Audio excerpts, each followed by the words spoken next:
Hi, I'm Scott Wasson with the Radeon Technologies Group at AMD, and I'm here to tell you about a new feature we're introducing in our latest release of Radeon software, frame pacing for DirectX 12 applications running multiple GPUs.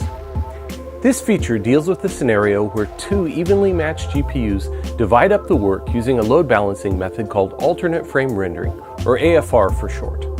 In essence, frame pacing works to ensure smoother animation with AFR load balancing. With alternate frame rendering, two GPUs share the work of creating an animation. The first GPU renders the first frame in the animation, and the second GPU renders the next frame. Then we go back to the first GPU for the third frame, and so on in interleaved fashion.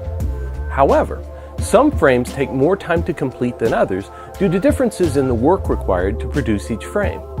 Over time, the two GPUs can develop a timing problem. They can end up producing two frames at almost the exact same time, and then neither GPU will produce any frames for a while.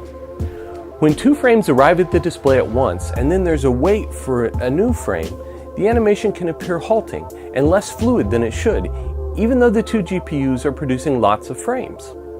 Frame pacing is a software algorithm that corrects these timing problems. It makes sure that frames from the two GPUs are spaced apart in regular intervals so that a consistent stream of new images reaches the display.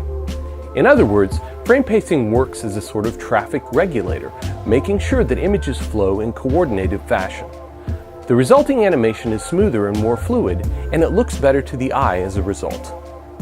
To use some data from a real 3D application, here's an example of AFR without frame pacing taken from 3D Mark Time Spy. You can see the pattern of one long frame time and one very short frame time being repeated. The frames from both GPUs are hitting the display at almost the exact same time.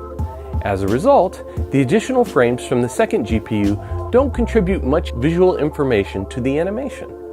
The effective frame-to-frame interval here is about 33 milliseconds, which translates to about 30 FPS. Frame pacing corrects the timing to ensure frames from both GPUs are spaced out nicely. That way, the frames from both GPUs help produce smoother animation. Here's what happens to the same DirectX 12 application when we enable frame pacing. The frames arrive at the display in much more uniform fashion. Thanks to better pacing, the gap from frame to frame is around 17 milliseconds, which is roughly equivalent to 60 FPS. Visually, the animation should appear much smoother to your eyes as a result. To go even deeper, here's a plot of all the frame-to-frame intervals for our entire test run sorted in ascending order. As you can see, without frame pacing, half of the frame times are very low, while the other half are relatively high. Once we enable frame pacing, as the darker line indicates, we have a nice smooth progression of frame times throughout.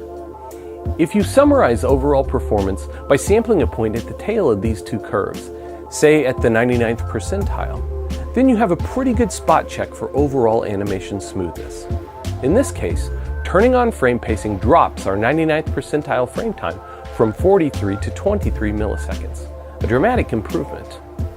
Our first example comes from 3D Mark, but we have results from a couple of DirectX 12 games too. Here's a look at the impact of frame pacing on Rise of the Tomb Raider.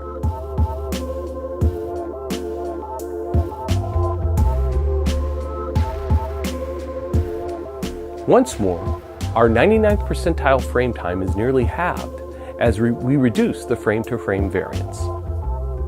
Here are results from Total War Warhammer, another DirectX 12 title.